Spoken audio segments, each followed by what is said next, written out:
কেউ একজন ঠিকই বলেছেন, তুমি যখন চাঁদকে দেখবে তুমি তখন ঈশ্বরের সৌন্দর্যকে দেখবে, তুমি যখন সূর্যকে দেখবে তুমি তখন ঈশ্বরের শক্তিকে অনুভব করবে, আর তুমি যখন আয়নায় দাঁড়াবে তখন তুমি ঈশ্বরের তৈরি সবচাইতে পৃথিবীতে এই সুন্দর জিনিসকে দেখবে, অর্থাৎ নিজেকে দেখবে। আমরা অনেকেই মনে করি যে আমাদের দ্বারা হয়তো কিছু হবে না, আমরা হয়তো অন্যদের মতো অতটা পারফেক্ট নই, সুতরাং আমরা এই কাজটা করতে পারবো না। অনেকেই আমরা নিজেকে আন্ডার কনফিডেন্ট ফিল করি। আজকের ভিডিওটা শুধু তাদের জন্য।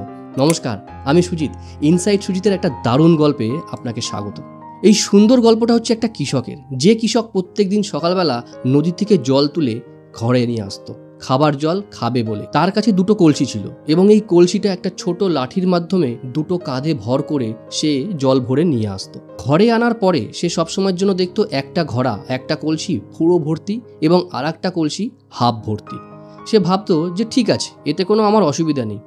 আর দুটো কলসির ভিতরে একটা কলসি বুঝতে পারত যে আমার ভিতরে একটা ছোট ছিদ্র রয়েছে, যেই ছিদ্র দিয়ে আসার সময় জল হাফ পড়ে যায়। আর একটা কলসি এটা সবসময়ের জন্য ফলো করতো আর তাকে ভীষণ সবসময়ের জন্য ক্রিটিসিজম করতো, রাগাতো, ভীষণ বলতো যে মালিক তোকে যে কাজটা দিয়েছে সেই কাজটা বোধহয় ঠিকঠাক করে করতে পারিস না। কারণ আমি দেখ আমার কাজ ঠিকঠাক করে করি, আমি আমার সমস্ত জল ঠিকঠাকভাবে নিয়ে যাই এবং মালিক কি সেই জলে প্রসন্ন হয়। আমার মনে হয় মালিক কিন্তু তোর কাজে অখুশি, কোন দিন তোকে হয়তো ফেলে দেবে বা তোকে ভেঙে ফেলবে। এইগুলো শুনে সেই যে ছিদ্র কলসি রয়েছে, যার ভিতরে একটু খামতি রয়েছে, সে সবসময়ের জন্য ভীষণ খারাপ ভাবতো। নিজেকে ভাবতো যে আমি হয়তো ওর মতো অত পারফেক্ট নই, আমার দ্বারা কিছু হবে না, আমি হয়তো কাজ করতে পারছি না। আর সবচেয়ে বড় কথা হচ্ছে এটা সে মালিককে অনেকবার বলার চেষ্টাও করেছে। সামহাউ তার মনে হয়েছে যে আমাকে যদি ফেলে দেয় তাহলে তো আমি কাজে লাগবো না, তাহলে আমার কি হবে, আমাকে যদি ভেঙে ফেলে, আমাকে যদি নষ্ট করে ফেলে, এই ধরনের নানা নেগেটিভিটি তার ভিতরে সবসময়ের জন্য থাকতো। একদিন হঠাৎ সে এই সমস্তগুলো ওভারকাম করে সে একদিন মালিককে বলল, মালিক আপনাকে একটা কথা বলার আছে। তখন সে কৃষক বলল, হ্যাঁ বলো। বলল, আমার ভেতরে একটা ছোট ছিদ্র আছে, আমার ভেতরে ছোট খামতি আছে, যার জন্য আপনি যখনই জল ভরে নিয়ে আসেন পুরো জল আপনি পান না, আপনি সেই আধা জলই পান। এতে আমার ভীষণ খারাপ লাগে। আমি অনেকবার বলার চেষ্টা করেছি কিন্তু আমি বলতে পারিনি, তার জন্য আমি সত্যি দুঃখিত। কিন্তু এবার বলুন আমি কি করব। মালিক একটু মৃদু হেসে বলে, তোমাকে কিছু করতে হবে না। তুমি যখন কালকে রাস্তা দিয়ে আসবে না, তখন তুমি তোমার পাশে রাস্তাটা একটু ভালো করে খেয়াল করো। বললো আচ্ছা বেশ।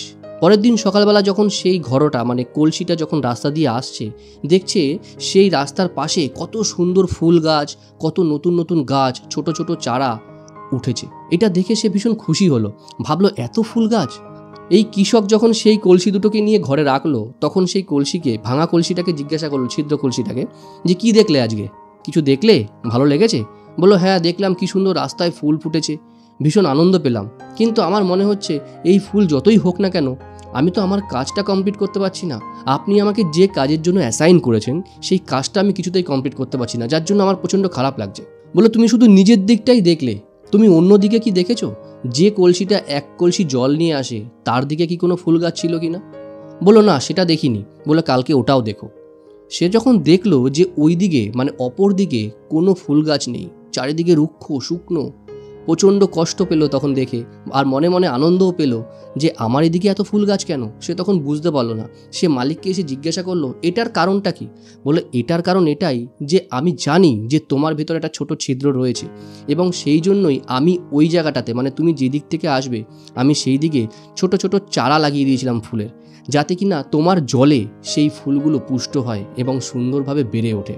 সুতরাং তুমি তোমার নিজের নেগেটিভিটিকে নিয়ে বা নিজের খামতি নিয়ে কখনো ভেবো না। এটা আমি আগে থেকেই জানতাম, বরঞ্চ আমি অ্যাপ্রিসিয়েট করছি যে তুমি তোমার খামতিটাকে আমাকে শেয়ার করলে। গাইস, গল্পটা ভীষণ ছোট, কিন্তু এই সুন্দর গল্পটা ওই কৃষক বা কলসির নয়, এই গল্পটা হচ্ছে আমাদের, অর্থাৎ তাদের যারা সবসময়ের জন্য ভাবে যে আমার দ্বারা কিছু হবে না, অন্যদের মতো আমি এত পারফেক্ট নই, আমার কাছে অনেক ওয়েপেন্স নেই যেগুলো ইমপ্লিমেন্ট করে আমি আরো বেটার ফিল করব। বিশ্বাস করো, পৃথিবীতে তোমার থেকে ভালো কেউ নেই, তোমার থেকে সুন্দর কেউ নেই, তোমার মতো সৎ কেউ নেই। শুধু এটাকে নিজেকে ভাবতে হবে এবং নিজেকে সেটা উপলব্ধি করতে হবে। অন্যের কাছে কি আছে না আছে সেটা দেখে তোমার কোনো লাভ হবে কি? কারণ তার কাছে যে অ্যাসেট রয়েছে তার থেকে হতে পারে তোমার কাছে আরও বেশি আছে। অন্যের সাথে কম্পেয়ার করা বন্ধ করো, নিজের পোটেনশিয়ালিটি নিয়ে সেগুলোর ভেতর থেকে একটা এনার্জি তৈরি করো এবং সেটা নিয়ে কাজ করো, সেটার উপরে কাজ করো। Definitely you can achieve anything. আর একটা বড় লেসন শেয়ার করব, সেটা হচ্ছে ওই যে ভালো কলসিটা ছিল সে সবসময়ের জন্য নিজেরটা না দেখে অন্যের দোষটাকে খোঁজার চেষ্টা করতো। নিজের কাজটা না করে অন্যের দোষ গুণগুলোকে নিয়ে বিচার করার অধিকার তোমাকে কেউ দেয়নি। কারোর ভালো করতে না পারো, কারোর খারাপ করতে যেও না, এটা আখেরই তোমারই খারাপ হবে। এবং আর একটা কথা বলবো, সেটা হচ্ছে দেখো আমরা কিন্তু কেউ পারফেক্ট নই। সবার ভিতরে কিছু ভালো জিনিস থাকে, কিছু খারাপ জিনিস থাকে। আমাদের সবসময়ের জন্য এটাই মাথায় রাখতে হবে যে আমার ভিতরে কি পজিটিভিটি আছে, আমার ভিতরে কোন জিনিসটা আছে যেটা আমি ইমপ্লিমেন্ট করে আমি নিজেকে ইমপ্রুভ করতে পারবো। আমাদের প্রত্যেক দিন অল্প অল্প করে নিজেকে ইমপ্রুভ করতে হবে, যাতে কিনা অন্যদের তুলনায় তুমি অনেক বেশি অ্যাক্টিভ থাকতে পারো, অনেক বেশি পজিটিভ থাকতে পারো। এই ছিদ্র কলসির মতো সবসময়ের জন্য নিজেকে লয়াল রাখার চেষ্টা করো। দেখো এই ছিদ্র কলসিটা কিন্তু চাইলে না বললেও পারতো, কিন্তু সামহাও ওর ভিতরে একটা গিল্টি ফিল হচ্ছিল। ওর মনে হচ্ছিল যে আমি কোনো কারণে দোষী।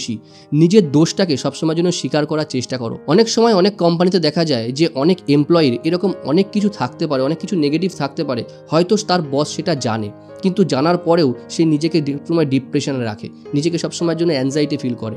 এটা না রেখে বসকে সেটাকে কনফেস করো। তোমার বস নিশ্চয়ই হয়তো সেখান থেকে এমন কিছু পজিটিভিটি বার করবে যেটা হয়তো তোমার ইমপ্রুভ করতে সাহায্য করবে। আর সর্বশেষ আর একটা কথা বলবো, তুমি যা আছো, যেমন আছো, তোমার কাছে যা আছে সেটা নিয়েই ভাবার চেষ্টা করো, সেটা নিয়ে রাখার চেষ্টা করো, আর সেইভাবেই থাকার চেষ্টা করো। অন্যের সাথে কম্পেয়ার করে নিজেকে কখনো ডিমোটিভেটেড করো না। নিজেকে ডিমোটিভেটেড করা মানে অন্যদের থেকে তুমি আরও পিছিয়ে গেলে। এটা কিন্তু তোমার প্রোগ্রেসটাকে নষ্ট করবে, তোমার গ্রোথটাকে আটকাবে। সুতরাং আয়নার সামনে দাঁড়িয়ে সবসময় এটাই ভাবো যে ইয়েস, আমাকে ঈশ্বর বানিয়েছে, আমার দুটো হাত আছে, দুটো পা আছে, দুটো চোখ আছে, আমার কান আছে শোনার জন্য, আমার থেকে শক্তিশালী এই পৃথিবীতে আর কেউ নেই, আমি সব কিছু করতে পারবো। সুতরাং সব কিছু করো, নিজের জন্য করো। কারণ একটা কথা মাথায় রাখবে, এই পুরো পৃথিবীর কাছে তুমি একজন সাধারণ ব্যক্তি হতে পারো, কিন্তু তোমার পরিবারের কাছে তুমি গোটা একটা পৃথিবী। সুতরাং নিজের খেয়াল রাখো বস, কারণ তুমি থাকলেই এই সব কিছু থাকবে। তাই সবার আগে যেটা প্রয়োজন, নিজেকে ভালোবাসা। নিজেকে ভালোবাসো, দেখবে সবাই তোমাকে ভালোবাসবে। এই বলে আজকের গল্পটা এখানেই শেষ করবো। কেমন লাগলো অবশ্যই জানিও, আর যদি ভালো লাগে বা ইনফরমেটিভ মনে হয় বন্ধুদের সাথেও শেয়ার করতে পারো। প্রত্যেক মঙ্গলবার আর শনিবার আমার সাথে দেখো ইনসাইড সুজিত চ্যানেলে একটা নতুন গল্প, আর প্রত্যেক দিন রাত্রি 9টার সময় একটা ইনফরমেটিভ বাইটসের জন্য ইনসাইড সুজিতকে সাবস্ক্রাইব করেও রাখতে পারো। সবাই ভালো থেকো, সুস্থ থেকো। শেষ করার আগে সবসময় যেটা বলি, মা বাবার আশীর্বাদ, ঈশ্বরের আশীর্বাদ আর আপনজনের আশীর্বাদ নিয়ে এমন কিছু কাজ করো যেটা থেকে সবাই তোমার মতো করতে চাইবে, কারণ জীবন তো একটাই।